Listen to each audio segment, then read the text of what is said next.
दीदी जेपी नड्डा जी कहा है कि राहुल गांधी अपनी राजनीति चमकाने का प्रयास कर रही है और सेशन से भाग रहे हैं। इसको लेकर क्या करेंगे? देखिए, सबसे बड़े दुर्भाग्यपूर्ण बात यह है कि आज एक वरिष्ठ भारतीय जनता पार्टी के पूर्व अध्यक्ष इस तरह की बयान दे रहे हैं, जबकि आज पूरा देश भाजपा से और उनके नेताओं से एक्शन की उम्मीद करता है। पेपर लीक के मामले में जिस तरह से जंतर मंतर पर लगातार धरना चल रहा है, प्रदर्शन चल रहा है, और उसमें कौन है? हमारे आपके घर के बच्चे हैं। उन बच्चों की सीधी सी मांग है कि पेपर लीक पर धर्मेंद्र प्रधान जी इस्तीफा दें। आज तक भारतीय जनता पार्टी, इतने बच्चों को लाठियों से मारा गया, कील लगी हुई लाठियों से मारा गया, आज जिस तरह से बर्बरता की गई उनके बच्चों के साथ, उस पर भाजपा और प्रधानमंत्री जी शांत हैं, और उसके बाद इस तरह का बयान दे रहे हैं कि अभी इस पे चर्चा की आवश्यकता है। चर्चा की नहीं नड्डा जी, इस पर कार्यवाही की आवश्यकता है, इस पे इस्तीफे की आवश्यकता है धर्मेंद्र प्रधान जी।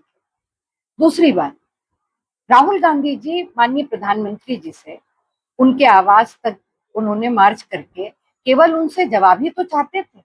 वो विपक्ष के नेता हैं और विपक्ष के नेता का सम्मान सदन के अंदर और सदन के बाहर बराबर का होता है।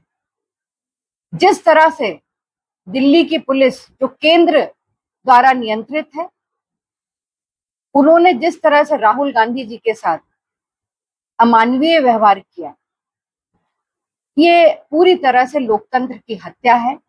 प्रजातंत्र का और बाबा साहब भीमराव अंबेडकर के संविधान की धज्जियां उड़ाई है भारतीय जनता पार्टी ने, और अभी भी वार है भारतीय जनता पार्टी की सरकार।